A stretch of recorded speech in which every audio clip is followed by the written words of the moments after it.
Welcome to the Golden State Media Concepts College Football Podcast, your ticket to all things college football. Are you looking to get your college football fix? Looking to get the latest news on your favorite school's team? Join us as we talk college football, from the national championship to college rivalries to bowl games to the Heisman Trophy to which conference is the best. We've got you covered for the Big Ten, SEC, Big 12, Pac-12, ACC, and everything in between.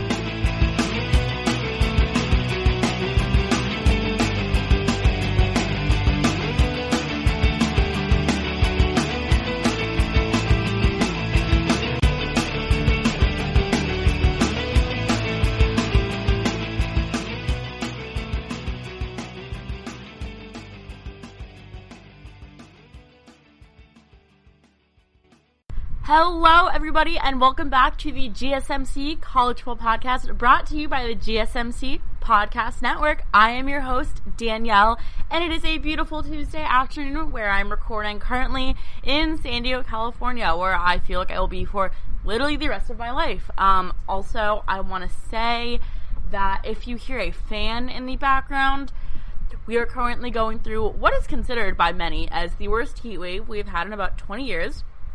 It is 95 degrees in my room. We do not have air conditioning. And also, our electricity is currently being, our electricity bill is being quadrupled between the hours of 12 p.m. and 8 p.m. every single day this week. And it is 1 o'clock, so my computer is charged. I have an iced cold brew with me.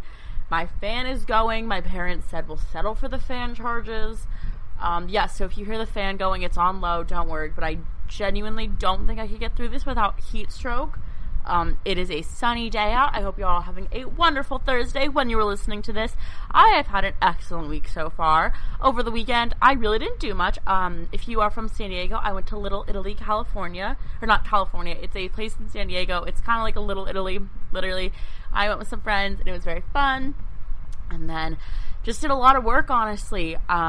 Something you might not know about me is I am in a sorority, and we are currently going through sorority recruitment, so we are getting ready for that. We have our polish week and everything, so I've been on Zooms all day today, and that is why this is my 4th cup of coffee. I'm pretty sure it's actually my 6th because I use a big jar, but we need lots of energy today because sorority recruitment is tiring. I am an Alpha Chi Omega at the University of Colorado Boulder. If you were unaware, I don't think this pertains to literally any of you guys, but if I sound a little drained or tired today, that is why, but I wanted to get this up for you guys. I wanted to make it a good podcast, so let's get into it. A little life updates as well. As I mentioned, some of you guys asked, one of my dogs does have cancer right now. He is doing well. He's actually doing very well. The weather is not good for him. Honestly, I don't think it's good for any of our dogs. We have 5 huskies, and that is an update. I'm starting my classes next week, by the way. I will be a senior at Boulder.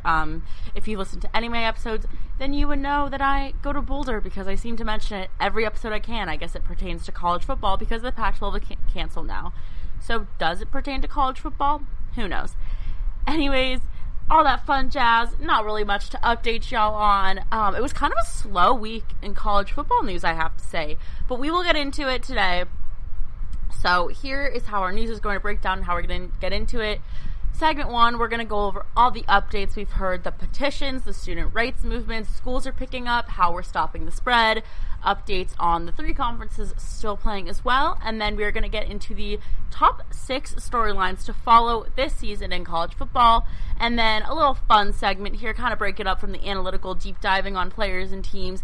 I thought of 4 ways that we could make this season as fun as possible if football gets canceled. And rounding it off, we have a top 10 college football uniforms, because again, we want to keep it light, fun-hearted today. Things are pretty serious in the world right now. There's a lot going on. And so without further ado, let us get into it. I'm going to take a sip of my coffee. I make my own oat milk. That's something weird I do. My boyfriend thinks it's weird.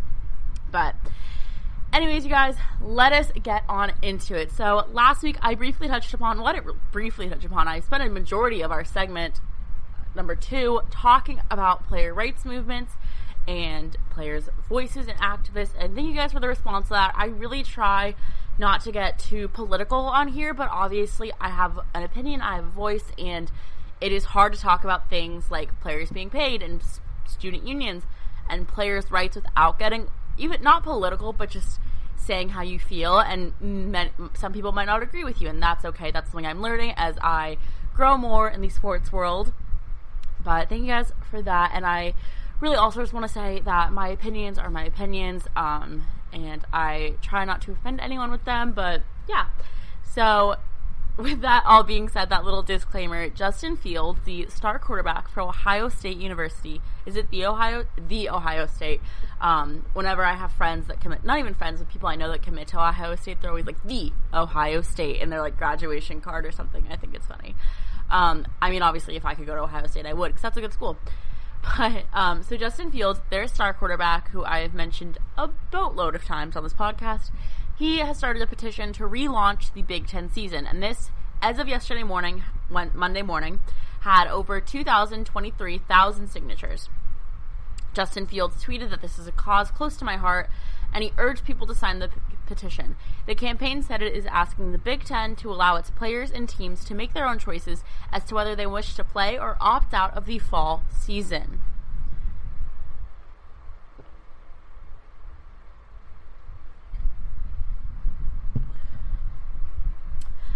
This petition follows the Big Ten's decision to postpone the 2020 season based on medical advice regarding the coronavirus pandemic, because if you have not forgotten, we are living in a pandemic right now, and we will get into that. Again, I never try to get political with the pandemic. I know I have people in my life that don't believe it's real. To those people, I don't agree. But anyways, there is a vote from the conference presidents and the chancellors that also determined that the Big Ten will postpone their fall 2020 season. Again, postpone is a very loose term. They are hoping they can play in the spring, but this is really up in the air. There's many medical experts that are predicting we will have a second wave of this. And in the petition, Fields wrote that the players believe the safety protocols have been established and can be maintained to mitigate concerns to exposure to COVID-19. He goes on to say that he believes the players should be able to make decisions about what is best for their health and future. So I think that Fields definitely has a point there. This goes back to, again, to their voices. Will a petition like this jumpstart the Big Ten to want to restart their season completely? I don't know, because there are medical experts that made this decision. And I'll say this time and time again, what are these medical experts seeing that like the other 3 conferences aren't? That's besides the point. But good on Fields. I think this really, again, is kind of just showing the player movement that is going on and the voices players have, and really how they are not just a sideline character to the show. They really are the show, and they deserve to have their voices heard. And another little headline I kind of wanted to touch upon is the SEC released their schedule. And as you guys know, they added 2 more games. And let's just say that there's been some controversy of it. Some people have accused teams like Alabama and Georgia, LSU, and Florida for giving themselves an easier schedule with the 2 additional games. So this is an excerpt from the ESPN article about it, giving Alabama the conference's 8th best and 12th best teams per SP, plus for their 2 bonus games, giving LSU the 12th best and 14th best, giving Georgia its 11th, Mississippi State and 13th best are giving its 11th. Mississippi State and Arkansas, and giving Florida its 13th best team is a perfect way to go about getting an easier schedule. So this kind of goes back to the controversy about the college football playoff, how that's going to go this season. Will we have a fair chance? I mean, our team's going to kind of rig it based on their schedule, and this definitely gives themselves an easier schedule to try to rig that. I don't think that's the intention, but you never know. And now I want to touch on another topic, I guess, that is a little controversial, if you could. We will get into it later in this podcast when we talk about the big storylines, but the political aspect of college football is not one that we can overlook. I want to encourage you guys all to vote this fall and this winter and really show your voice. this is the first selection I will be able to vote in, and I'm very excited to express my voice. I feel, especially because it has been 100 years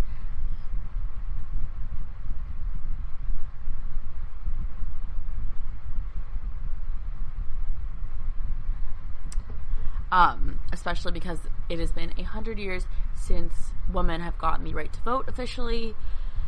And I think that the political aspect of college football is very known. So a majority of the states still playing in college football. The three conferences, the ACC, the Big 12, and the SEC, are red states, and we all know that there's a re-election coming up and that our president is Republican, and those red states often lean with that political party. And the Big 10 and Pac-12, they have postponed their seasons to early 2021. The ACC, Big 12, and SEC remain committed to a full season. And I think that because of that, it's just those states that have committed to playing are definitely more red states. And we'll get into this later in the segment, so I don't want to dive too deep into it, but it is definitely something that has come up in the news recently. And also something we want to get into. So let's get back to the decision for the three conferences to continue playing. As we know, the ACC, Big 12, and SEC have committed.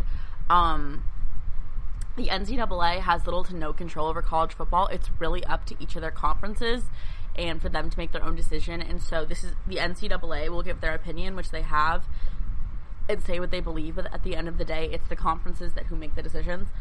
And NCAA, it is safe to say they're not in agreement with these three conferences' decision. And the NCAA Chief Medical Officer, Brian Hainline, had a message for these conferences on CNN on Saturday night. He said, right now, if testing in the U.S. stays this way, there's no way we can go forward with sports. He said this again to CNN. And I think it's very interesting to see that the NCAA doesn't necessarily agree with what is going forward with these three conferences. Obviously, they want the best for college football, and they want a season to happen. But I think it's very interesting that their medical experts are telling them that it's not safe. And he put it more, later in his appearance, he put it more just bluntly, I guess. We are not in a place today where we can safely play sports. And again, what the heck did the ACC, SEC, and Big 12 find that the Pac-12 and Big 10 didn't? So what did these medical experts find? Because we've heard interviews saying that it's safe to play college football, and we believe we can do it in a safe and healthy manner. And obviously there are the arguments of the players are safe for doing it, and for a lot of players, for a lot of players as well, it's a really safe place for them. It's what makes them comfortable and happy, and it gives them a home and takes them off the streets in some cases, and that's obviously important. I never want to sound like I'm saying we can't have college football, but I definitely am pessimistic, and also I do care about the health and safety of our country and these players as well. And as you saw recently in weeks with the Florida State allegations and the Colorado State allegations, there is players who do not feel safe. But athletic director from Alabama, Greg Bryant, tweeted out a photo of people not wearing masks on Sunday. He said, "Who wants college sports this fall? Obviously not these people. We've got to do better than this for each other and our campus community. Please wear your mask." And it's a picture of people on the Alabama the University of Alabama campus not wearing masks. And as some of you might know, Alabama went through recruitment this year, and they just had in-person bid day. I know for Boulder, we will not be having in-person bid day, and the people who will be at bid day, it's a very limited number of people. It's really only like the new members and a handful of older members, I guess, but that's not really relevant to this conversation. What I'm saying is that at Alabama, they had every single member of theirs at bid day, and Greg Bryan, is basically telling people to wear the masks because they want college football.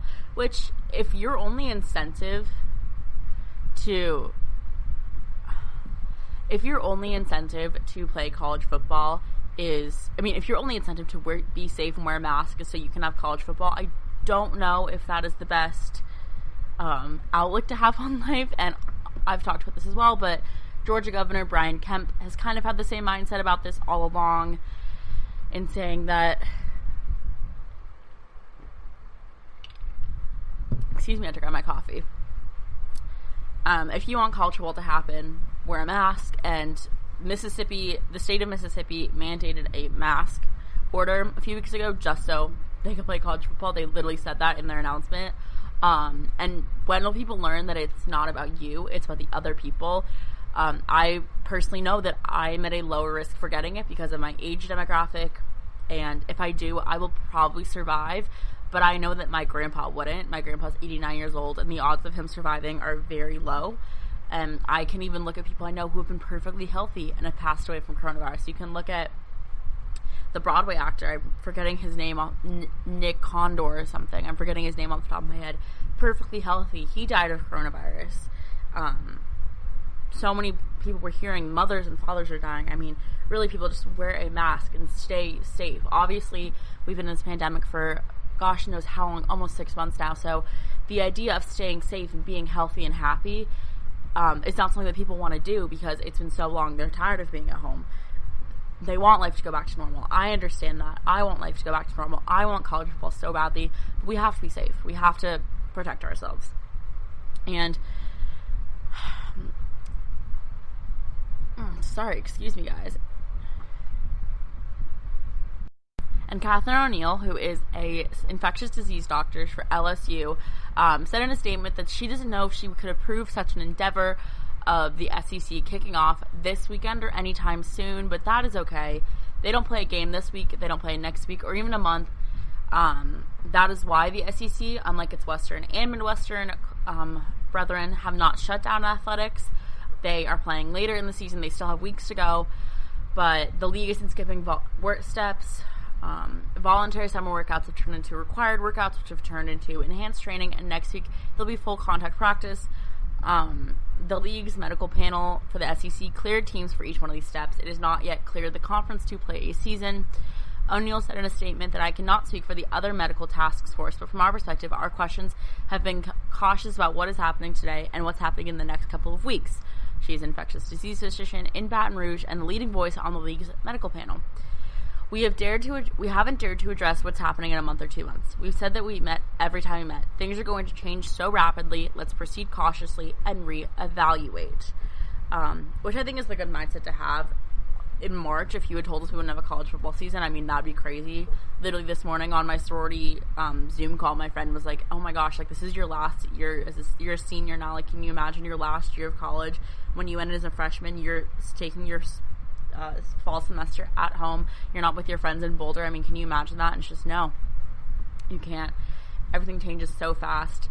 And another big point I want to make is that the player empowerment movement is also going far to parents of these players because they're wanting their kids to play and they're getting upset and vocal as well. And another rumor I want to address is Kevin Clark of The Ringer talked about exhibition games that could occur if this season was canceled. They would be 7-on-7 games and potentially sponsored by the XFL. Again, this is a rumor that he talked about on the Bill Simmons podcast, I believe 2 weeks ago now? A week ago. So that would take place if players like Trevor Lawrence and Justin Fields opted out for the year. These would be exhibition games. They could get paid a little, get sponsorships, get more tape out there and play and put themselves out there for NFL scouts. And how will scouting work this season in the NFL is another big question that many people have had to address as well. Tape has always been incredibly important, but also the scouts this year will not be traveling to Louisville on a Friday night or Tuscaloosa on a Saturday afternoon. These scouts are going to be at home. It's going to be fully virtual. And many players who would have gotten a shot because of their chance to shine in their last season, who have been working so hard, they're not going to get that anymore, which for some teams, which really stinks. This, again, is if the conference is canceled.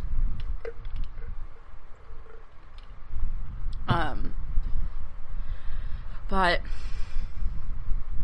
just crazy. I mean, you look at Joe Burrow, he was a projected 2nd to 4th round draft pick, I believe, last year before the season started, and then he was like one of the best players in college football history, 1st overall pick by the Bengals, stepped up to the plate, and many players in the Pac-12 and Big Ten are having opportunities shut down for them, which does stink. I feel like in the next couple of months we're going to see a lot of TikTok tapes.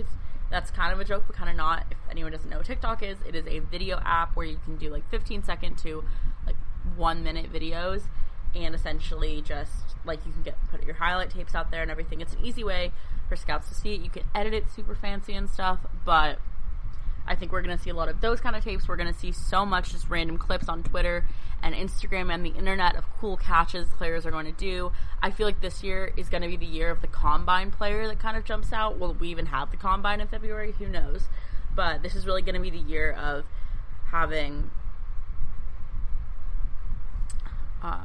a combine, like a stud at the combine who has a high vertical or jumps really far, like jump out and be a first round draft pick when they could have been a third or fourth. So it'll be very interesting to see how the NFL works this season, how scouting works, and truly what we're going to do to move forward in football.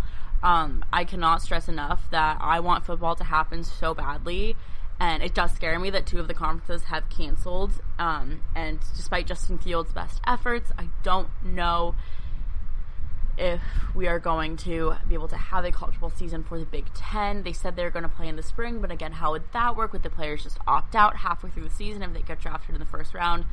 Again, so many questions here.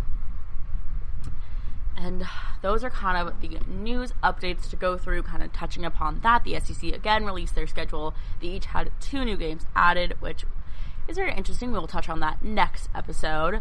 But coming up, we are going to look at some of the biggest storylines to follow in college football this season. You're definitely not going to want to miss that, so stay tuned.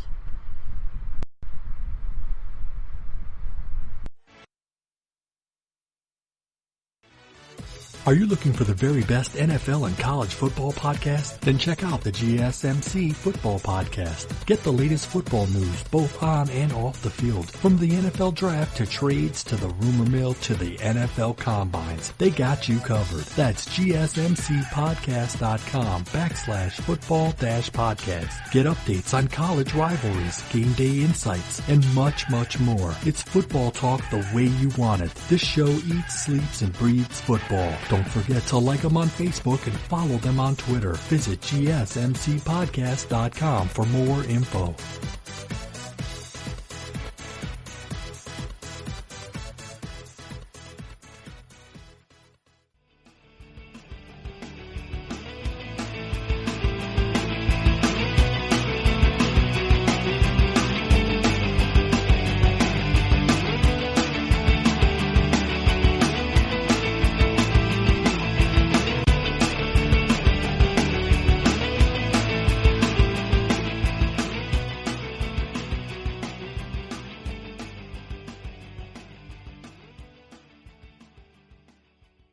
And we are back, everybody. Did you miss my voice? Did you miss me taking coffee breaks? Because I am incredibly tired.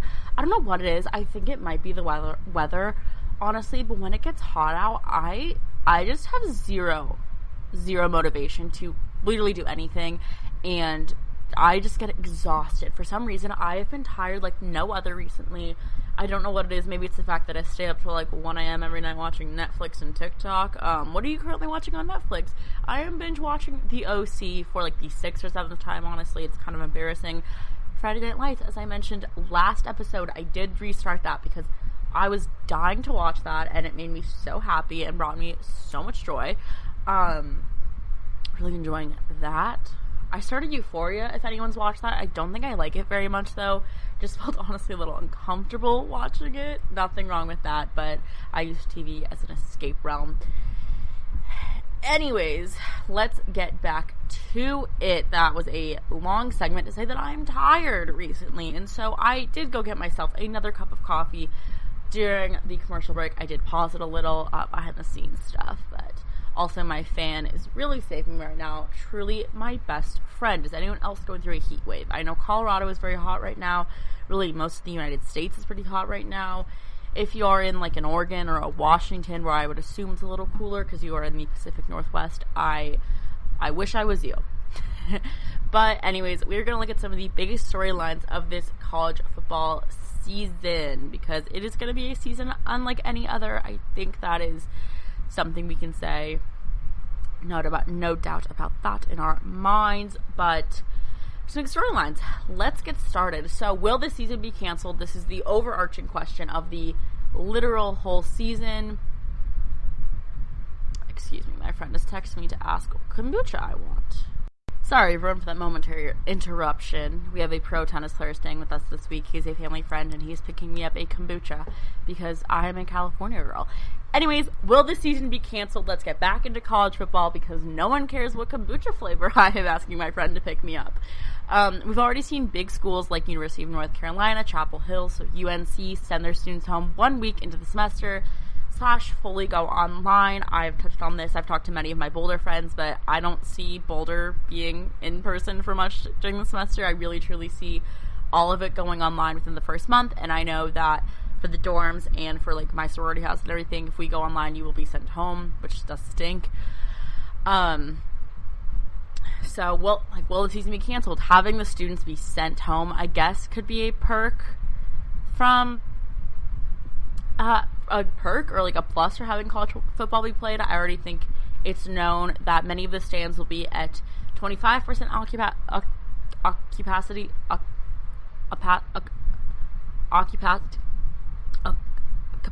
capacity, right? Occupacity. You know what I'm saying. They'll be 25% filled for some of them. Some will not have fans in them at all, which is such a weird feeling. I feel like they'll definitely try to implement noise into the crowd, like the Saints did in the Superdome, but they'll put fake noise in to try and get the feel of a college game. They could even try what the NBA is doing with virtual fans. But yeah, again, having students sent home could be a plus to college football because it would not have all the students on campus and it would be fully online. I don't believe like libraries are going to be open on campus, which is a huge festering pool and just area where students are all the time. I know you can't eat in the dining halls. Just so many weird things. But yeah, I think there is a 50-50 chance this season gets canceled for sure. I don't think it's 100% that we're not going to have this season, but it's definitely 50-50. I think that as campuses start to shut down and people get more comfortable with being at home, I don't know, it's so complicated to see. We've seen that obviously 2 conferences have canceled, and I think that the Big 12 is honestly the big deciding factor because, like I said a few weeks ago,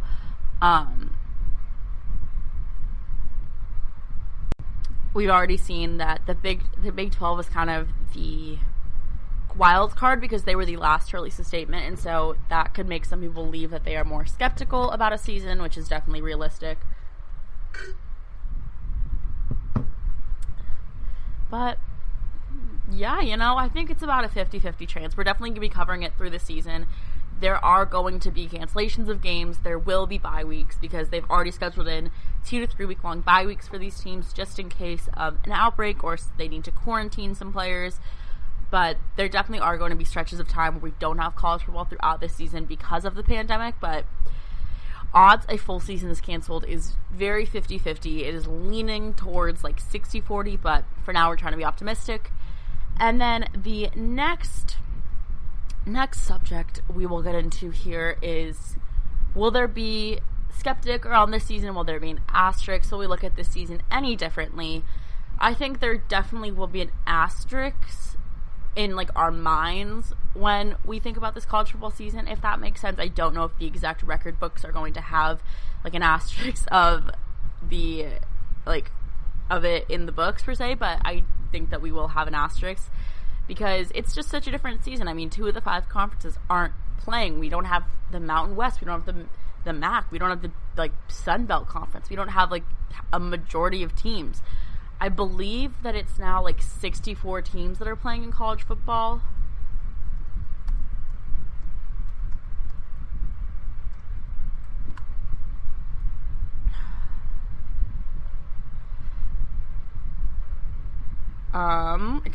Sorry, I'm reading a list of how many teams are left.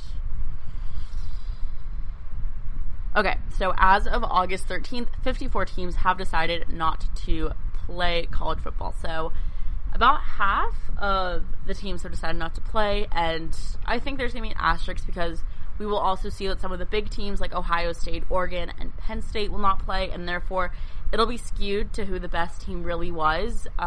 You can consider who the contenders are going to be and more, but we're definitely going to look at who was the winner and think, well, what about Oregon and USC and Penn State and Ohio State, and where were they and what they have contended. But these three conferences are playing in the fall. Hopefully, two are playing next spring. Maybe anything happens over the next 9 months, there'll be a heavy asterisk. And how would you give a Heisman Award when about 50% of the teams aren't a little less than 50% of the teams aren't participating, and some of the best players that we're contending are not participating? And how will it be a national championship if half the teams aren't competing? But these are all things you have to consider, and also will we even make it to September or October? But the thing is, with the less teams playing, more teams that you would not expect are going to come out and showcase what they have. You may have noticed, there's basically no diversity in who has made the bracket over the last 5 years, and so I think that having this, 2 of the 5 conferences out will give other teams like Baylor, trying to think of another team here, like Baylor, like Oklahoma State and more, give them a chance to kind of break into the group of people we talk about for the college football season.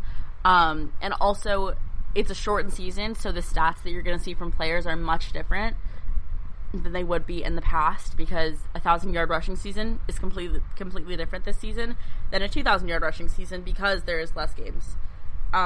60 passing touchdowns, Joe Burrow has that. He has that in the bag, but and again, teams you would not have considered last year will be on the rise, so that is something to keep an eye out for this season.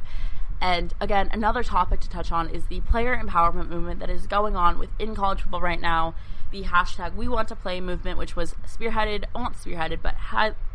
by Trevor Lawrence, Justin Fields, a bunch of other players, as well as the hashtag We Are United movement, which came from a group of Pac-12 players who did not believe that the Pac-12 was doing all it could for the player safety, and they also wanted more diversity and more inclusion. They talked about cutting budgets of these billion-dollar industries and buildings and slashing paychecks even by 10% to give to players or communities that need it, involve more diversity, give people a better chance at life outside football. And I think that we will, this season, with the Black Lives Matter movement going on in the world right now, even though the news is not talking about it as much, it is still something that is going on in our world, and still something that we have to look at and think about.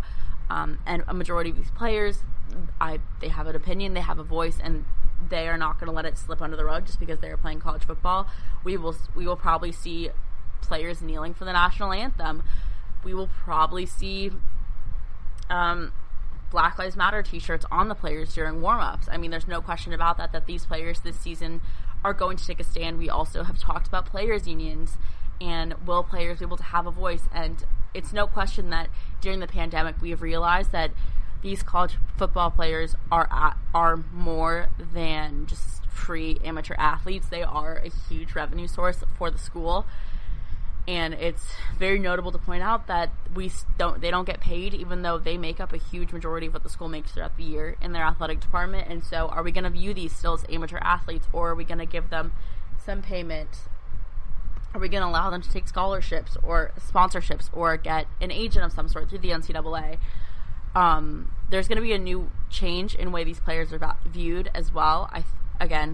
I don't know if we'll continue to look at them as just amateurs, because the age-old debate of should we pay college athletes is not going to go away this year or anytime soon. And yes, the social justice in the world and the pandemic, it really showed players their worth and value to the schools and to society, because they have a platform, and just because some of them aren't as famous as Aaron Rodgers or even like Trevor Lawrence out there, they still have a voice and a following and an impact they can make in their community. So again, player empowerment is something to look out for this season, just because it is going to be very prevalent in the minds of many. Because again, while the news has stopped talking about the Black Lives Matter movement as much, it is still going on. We are still trying to involve diversity in our world and really end the systemic racism that we have in this country and focus on that. and then 2 more quick notes to hit. Another topic or thing to look out for, I guess, is the transfer quarterbacks that are coming in. It is a huge transfer quarterback season. We have Jamie Newman, who transferred from Wake Forest. He's getting Heisman potential during this preseason against JT Daniels at Georgia. That is probably like one of the main quarterback competitions to look out for, but there are bigger things to talk about in the world, and I feel like I've touched on that a lot. And we have KJ Costello from Stanford. He is a grad student, and he transferred to Mississippi State. And the transfer quarterbacks this year are going to make an impact, and that's just one little thing to look out for. Because as we know, we love quarterbacks here. And last 2 more, actually, I completely forgot about one other segment I want to talk about. And the next storyline to keep an eye out for is Notre Dame in the SEC. So for the first time ever, Notre Dame will be in a conference, which is kind of wild to think about that it's been this long and they're not in a conference. They didn't have much of a choice. They had to join the ACC full-on for the 2020 season to have a season because they were going conference only, and as an independent, you saw with what happened with UConn, they didn't really have a choice. They're eligible for the ACC title and the Orange Bowl berth that comes along with that. Is this a look at Notre Dame's future, and will they be joining the ACC full-on? We've seen the athletic director Jack Swarbrick said no, this is merely a 1-year marriage of convenience, but as we've seen, the landscape can change fast in the season of COVID. What if Notre Dame beats Clemson twice in a month to win the ACC and gets to the college football playoff? This might be too much of a tease to the Irish fan to say, no, let's go back to being independent. And will Notre Dame stay in the ACC after this season? They're saying no. Actually, the football player who is not the tennis player who is staying with us is a Notre Dame alumni, and he kind of said that for a while Notre Dame fans have been pushing for Notre Dame to join a conference. They've thought about joining the ACC and the Big Ten, and he's kind of always been like, I don't get why we're independent. We're such a good team, but because of our independence, we're often overlooked when it comes to the best teams in the country. And he was like, now I have a chance. We, as Notre Dame, the Fighting Irish, have a chance to prove that we are one of the best teams in the country and that we should be respected like that. So that is one thing. And then the last thing I want to touch on before we get on to our third segment of the day is election season. How the election is going to affect the pandemic. I mean, not the pandemic, college football, because as some of you know, we have an election coming up this year, the 2020 presidential election. Go out and vote. I'm not going to tell you who to vote for. I'm not going to tell you what I believe. I'm not going to say if you don't vote, you're voting for XYZ, but go out and vote, use your voice, make an impact, make a difference in the country. If you can vote and you're eligible, please do it. I was not eligible to vote at the last election. I was 17, and I definitely wish I could have. But it's okay. It's okay.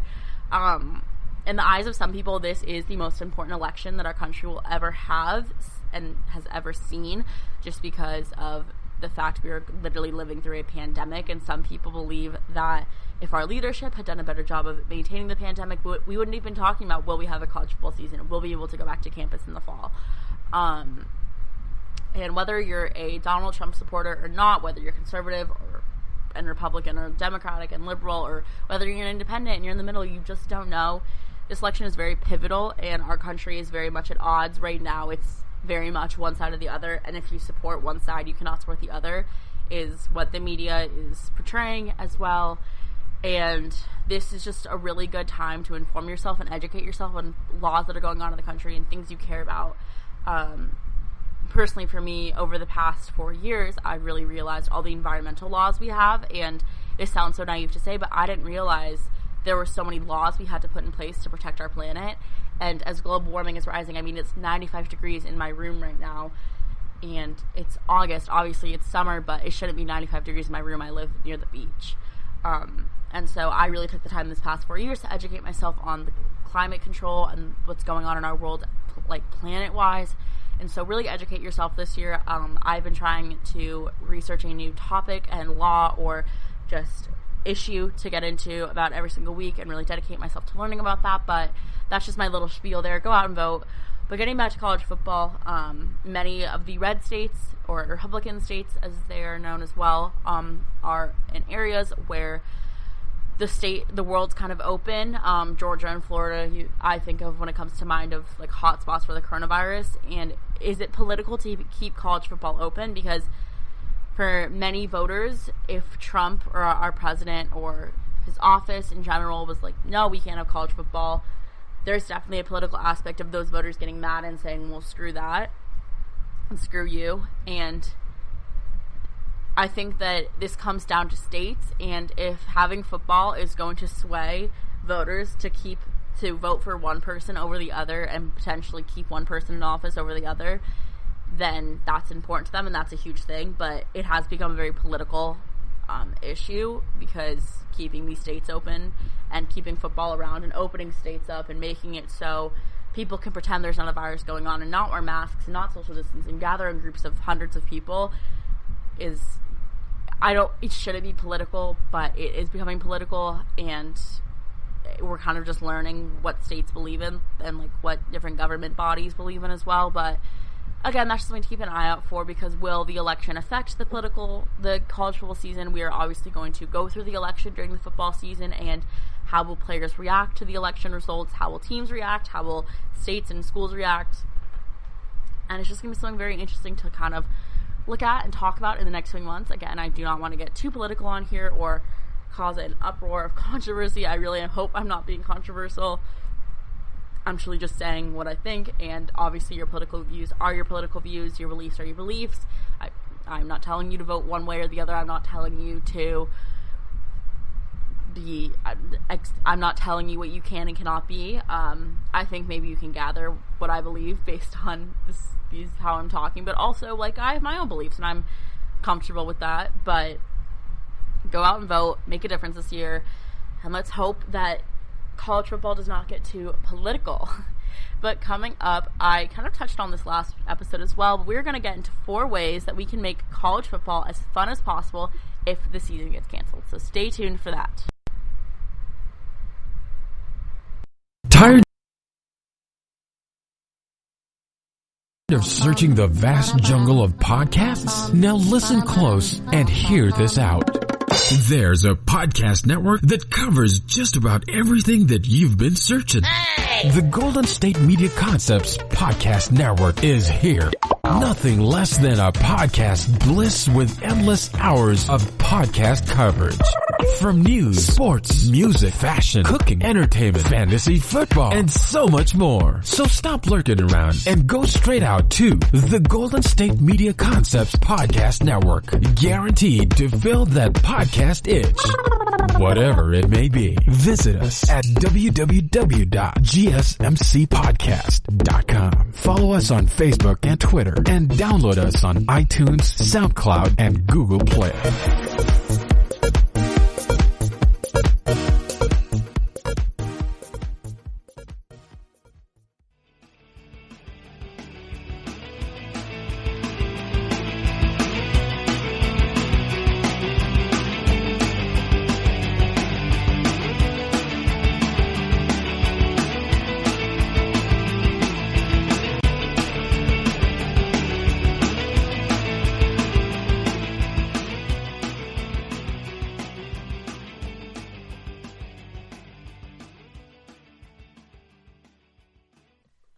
Hello, everybody, and we are back with another segment here today, people.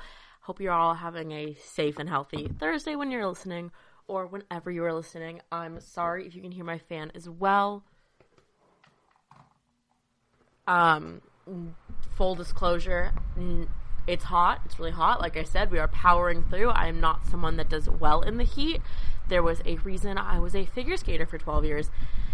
And that is because the heat is not my friend. It is not something I enjoy. I also want to say, once again, on the last segment, that I tried not to get political in any way. Obviously, I did talk about the election, but just know that I am not trying to offend anyone with what I say. Also, register to vote. I actually just finally did that. I know I've been saying it for years, but or months, I guess, but I finally just did it, so happy about that. Also, wear your mask. I don't know why I'm reminding you all of this, but let's get on to our next segment. We are going to be talking about how we can make this a positive football season. Also, yes, sorry if you hear my fan, but yeah, let's just talk about fun ways we can do this. I have a multitude of reasons or ways you can do that, but I figured it would be fun to kind of make some just ideas as if the season gets fully canceled whatsoever and we don't have football, and what are we going to do to fill the time. And let me tell you guys, my journalism degree is going to come in handy. My sports and media minor, hit me up, NBC, CBS, like, I have ideas for you. So we're kind of going to merge some ideas here. And also, I want to say that for the first idea, this would be under the assumption they opt out and are no longer members of the NCAA because there's money involved. But let's get started. At number 1 here, my first idea is we do a Big Brother style competition. I talked about this last week, but I'm getting more into depth into it today. Oh, my mask. Sorry, guys. There's a mask on my desk, and it is soaking wet, and I have no idea why. Big Brother style competition. What the heck does that mean? So if anyone has ever watched the show Big Brother, it is basically a reality competition where you are stuck inside a house. I think it's like 20 or 30 contestants, I want to say. Stuck inside of a house where they're isolated for 3 months. It's live. No, like, I think you get letters from your family if you win a certain competition or something, but really there is no outside connection, and the goal of it is just make you go crazy, honestly. And the winner, I believe,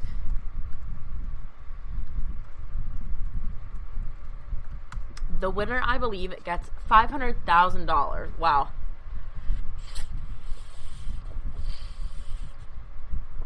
That's crazy.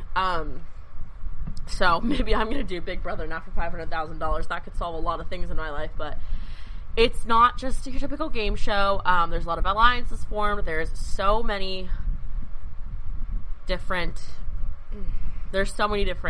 tricks into it and everything. So, how are we going to incorporate a Big Brother style competition into college football? Well, we bring the top players from college football in, old and new people. Yes, we could bring in Trevor Lawrence. We could bring in Joe Burrow if the season gets canceled. We could bring in Matt Leinart from USC Glory Days. We could bring in Reggie Bush. Point is, we bring in all these star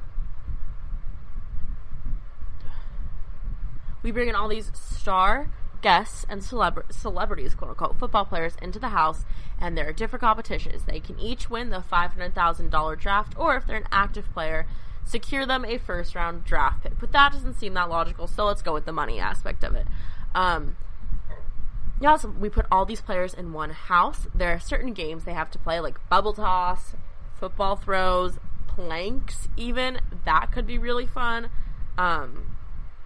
Imagine, like, watching them do planks for, like, an hour. That could be kind of boring, but if you've ever watched Big Brother, you know how this competition works, and yeah, this would be a very fun way to keep the season entertaining, exciting, and new and fresh. Next up on my ideas of how we can make this season fun, we could put NBA announcers in the booth. How fun would that be to have, like, Doris Burke or something? NBA announcers, are personally my favorite announcers. Stan Van Gundy and Doris Burke really are iconic. They just give the sport so much attention, so much happiness, so much energy. Really the best of the best. I also want to say I love Joe Buck for football. Tony Romo, of course, just an icon in his own way when it comes to football. And really just all announcers are iconic, honestly. But I gotta say, NBA announcers, they know what they are doing, and they have it together. It wouldn't make any sense logically. I'm thinking about this, and there is no way in their right mind that, well, there's obviously ways. They're announcers, so they have to have some way, but I took a sports announcing class last semester, and announcing for a football game and a basketball game, completely different styles. Basketball is so hard, but also is football in their own right, in their own way. But I think it'd be really fun if for, like, a random Saturday night college football game on ESPN, we had Doris Burke there and, like, Kirk Herbstreit, and then sideline reporters, we had, like, Booker McFarland. Just really switch up the booth here, guys. We're honestly trying to get creative. My favorite idea so far has to be the Big Brother idea. I also just thought, going back to that, wouldn't it be fun if they did, like, a maze or something with, like, or what if they got into teams and it was, like, Justin Fields and Trevor Lawrence versus, like, Matt Leinart, Reggie Bush or something, and, like, their rivalries. Imagine, like, who would become rivals in the house, because in Big Brother the whole thing is you have rivalries and you have alliances and you team up with different people. And just imagine, like, the rivalries that would go on inside the house. I mean, iconic. I've always wanted to be in Big Brother. I'm not going to lie.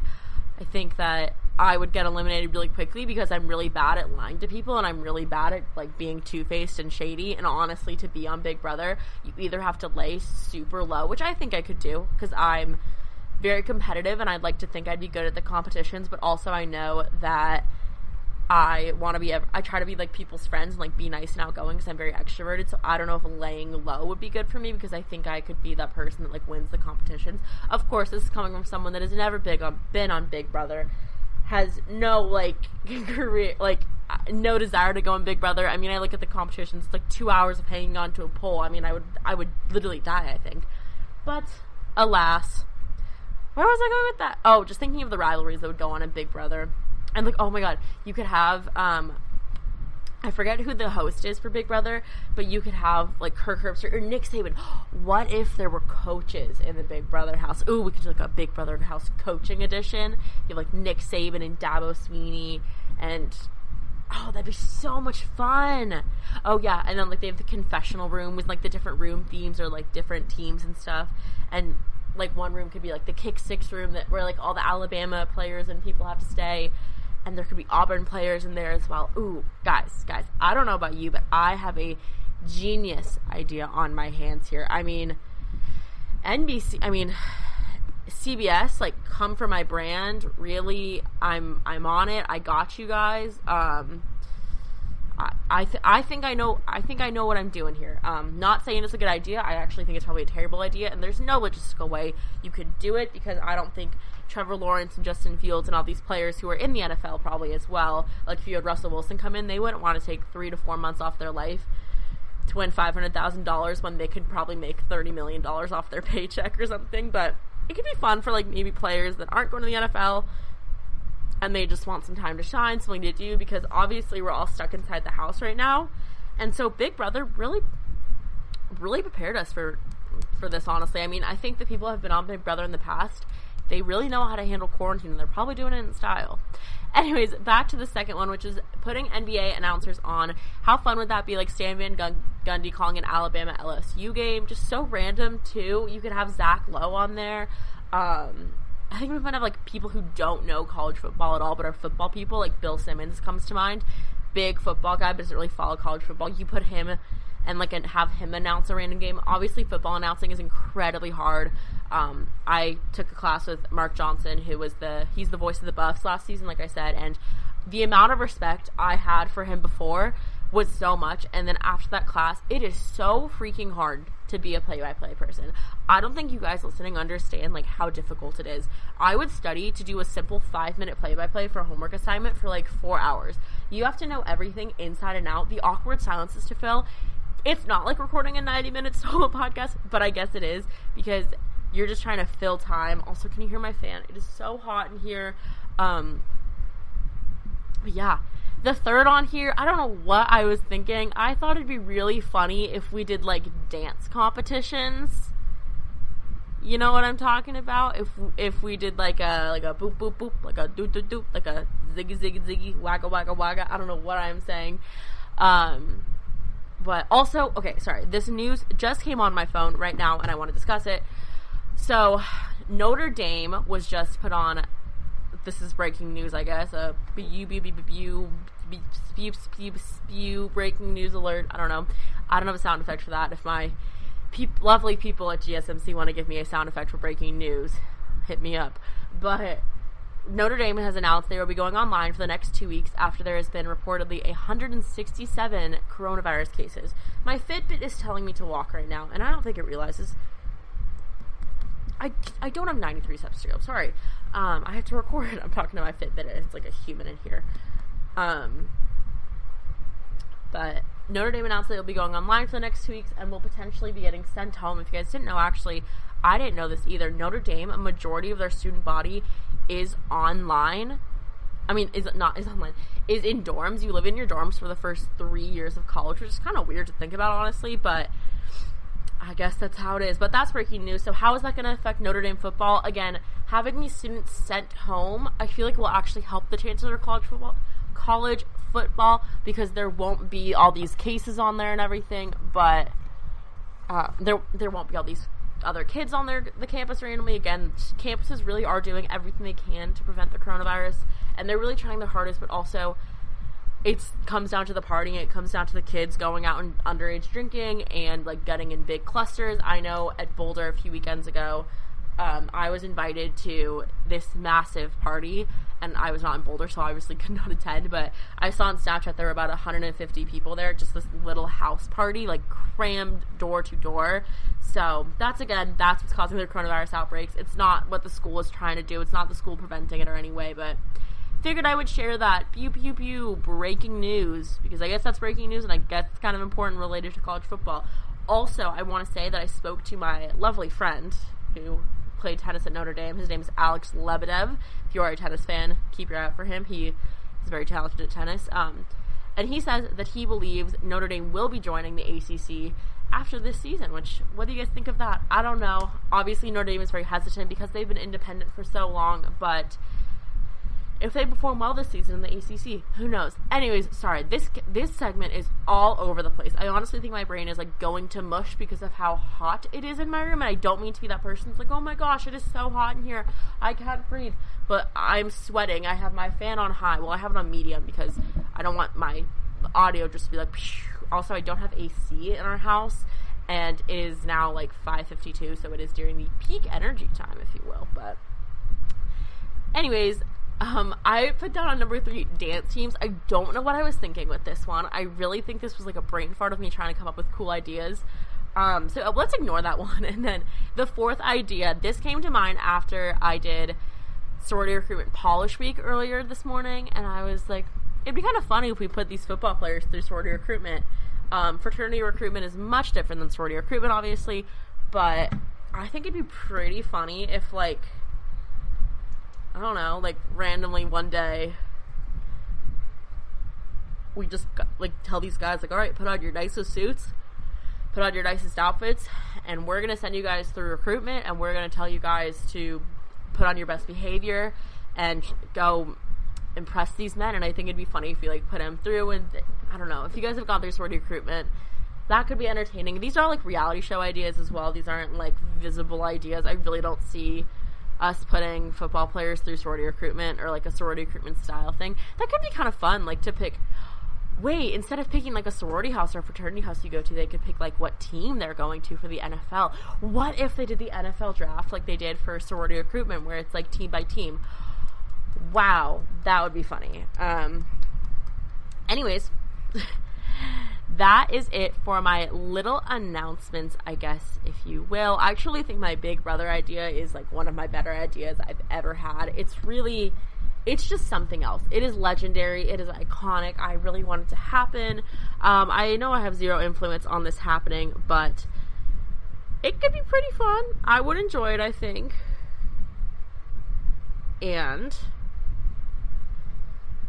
excuse me.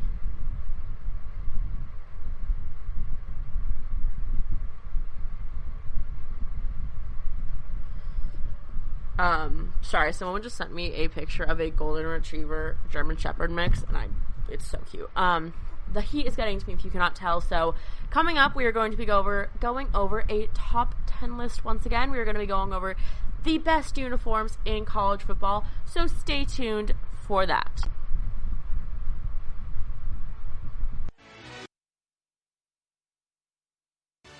Are you looking for help for your fantasy football team? Check out the GSMC Fantasy Football Podcast. Get today's best advice on who to start, who to sit, even who you should draft. From sleeper picks to red hot lineups, they got it all covered for you. That's GSMCpodcast.com/fantasy-football-podcast. We'll cover traditional leagues, dynasty, PPR, even IDP leagues. When you need fantasy help, there's just one show to hit up. Don't forget to like them on Facebook and follow them on Twitter. Visit GSMCpodcast.com for more info.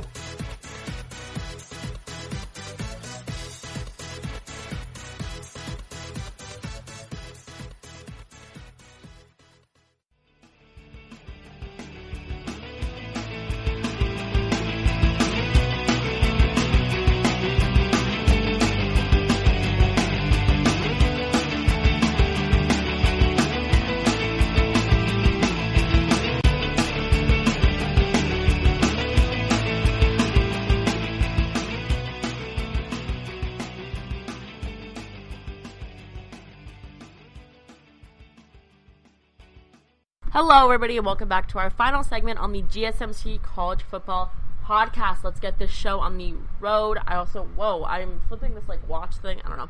I also want to say I'm sorry if I go in and out. I have a massive headache right now, again, because of the heat. I'm pretty sure I'm dehydrated, so bear with me if I brain fart here or anything.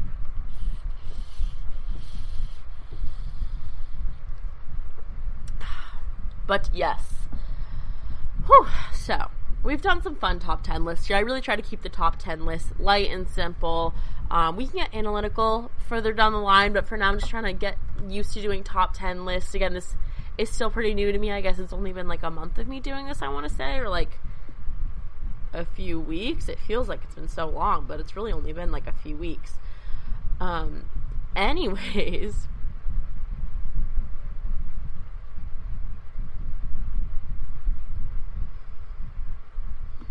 where was I going with that? So today on our top 10 list, we are keeping it fun, lighthearted, and just really all around good vibes only because we want this to be an enjoyable last 20 or so minutes for you. Excuse me.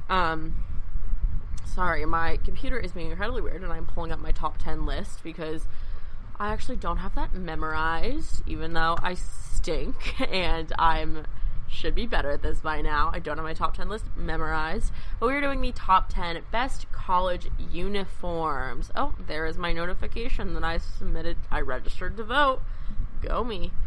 I think uniforms are incredibly important when it comes to... What was I going to say? Oh, this is not a message. When it comes to enjoying your time as a college football fan, I know that I used to literally want to pick my school based off of what color each school was. So without further ado, let's get on into it. At number 10, we have the Baylor. I'm forgetting Baylor's mascot. Give me a minute.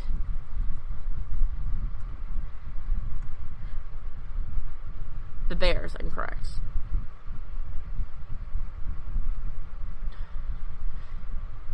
Oh, the girl from The Office went there. Sorry, I'm looking for the mascot. I'm feeling incredibly dumb right now.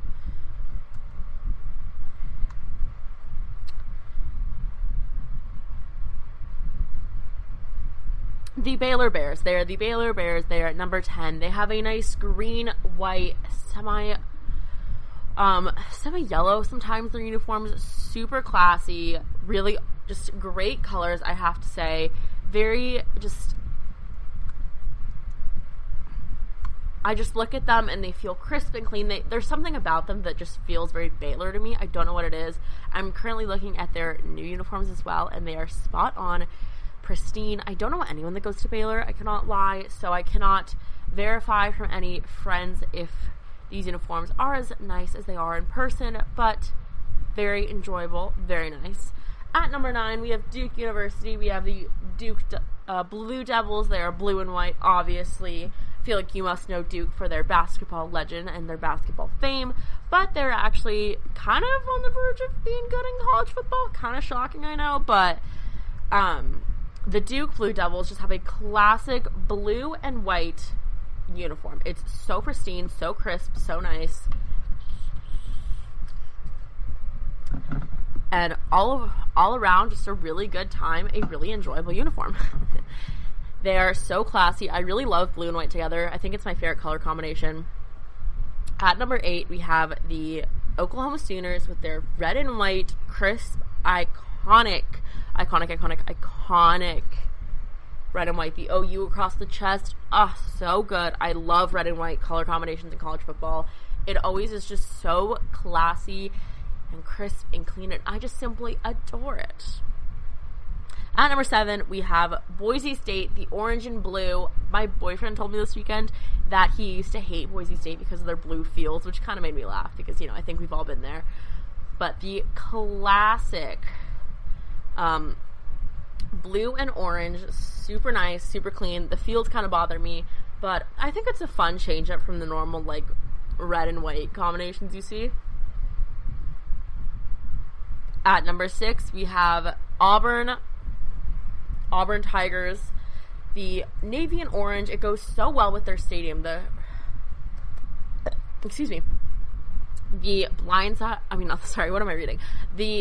colors of Auburn's football uniforms go so well with everything there. It just matches so well. It's so crisp. It's so clean.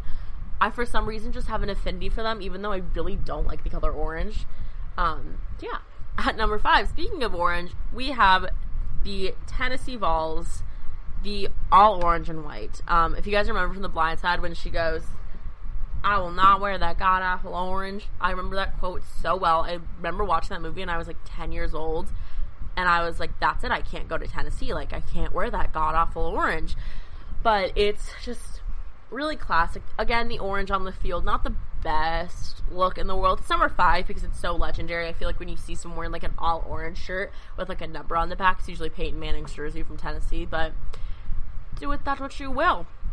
At number 4, we have the Washington Huskies / the TCU Horned Frogs. I'm putting these together because they're both purple.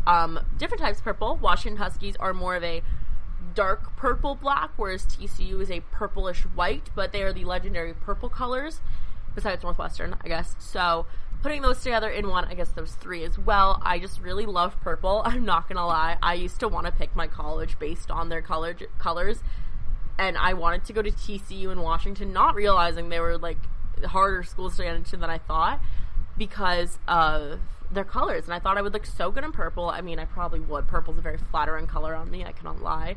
But I also really wanted to go to Washington for a while because of Huskies. If you guys don't know, I have 5 Siberian Huskies. I've only ever had Huskies growing up. I think I've had 20 total in my life through my family, and I remember wanting to go there just so I could be like, I have Huskies at home, and I'm a Husky. This was my thought process when I was 17 years old. Really mature, Danielle. Didn't end up going there. At number 3, we have the Florida State Seminoles. The Florida State Seminoles have an iconic color, so crisp, so clean. You just remember Jameis Winston in that. They're just really championship red uniforms, honestly. That's the only way I can put it. I think of championships. I think of success in these uniforms. They're just so crisp and clean. I don't like Florida State, their chant, but their uniforms are really nice to look at.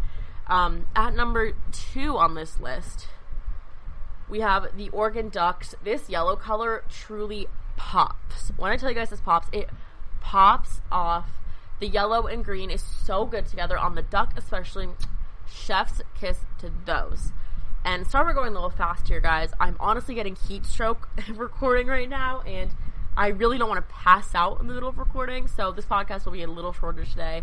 I'm sorry about that. I just physically cannot record in this heat, and I need to figure out my AC system before Friday when I record again. But let's go through my list one more time. So at number 10, we have Baylor. At number 9, we have Duke. At number 8, we have Oklahoma State. At number 7, we have Boise State. At number 6, we have Auburn. At number 5, we have Tennessee. At number 4, we have the Washington Huskers / TCU / Northwestern. At number 2, we have Florida State. At number 2, we have Oregon. And number 1, we have Navy. My grandpa went to the Naval Academy. Their helmets, their everything, it's legendary. You don't want to mess with Navy. Just some historic outfits relating to our country's history. The colors are just immaculate. The golden navy. It's just it's honestly a really cool uniform to see in person. I know that sounds kind of weird to say, but they're just really nice to look at in person. I cannot lie.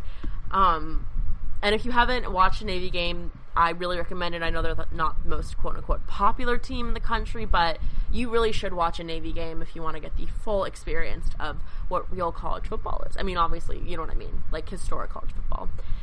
And with that, you guys, I hope you are all staying safe, healthy, and happy right now. I know it is a very difficult time for all of us, including me. I'm currently dying of heat stroke, and I need to jump in my pool right now. It's currently, I'm going to look at the temperature inside my room. It's currently 91 degrees at 6:04 p.m. on Tuesday night, so that's great. But thank you guys so much for listening today. I'm sorry it's shorter as well. Like I said, I'm getting a very bad stomach ache right now, and the heat stroke is really getting to me. But don't forget to rate, review, and subscribe us on iTunes.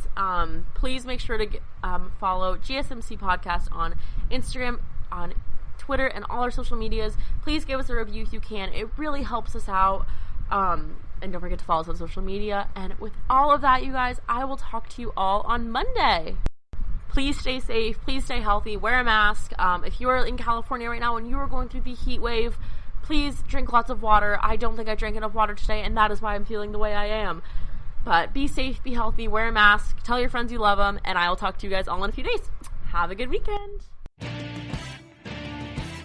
You've been listening to the Golden State Media Concepts College Football Podcast, part of the GSMC Podcast Network. You can find this show and others like it at www.gsmcpodcast.com. Download our podcasts on iTunes, Stitcher, SoundCloud, Google Play, or anywhere you find podcasts. Just type in GSMC to find all of our shows from the GSMC Podcast Network. From football to basketball, baseball to MMA, and even soccer. You can also follow us on Twitter and Facebook. Thank you, and we hope you have enjoyed today's episode of the Golden State Media Concepts College Football Podcast.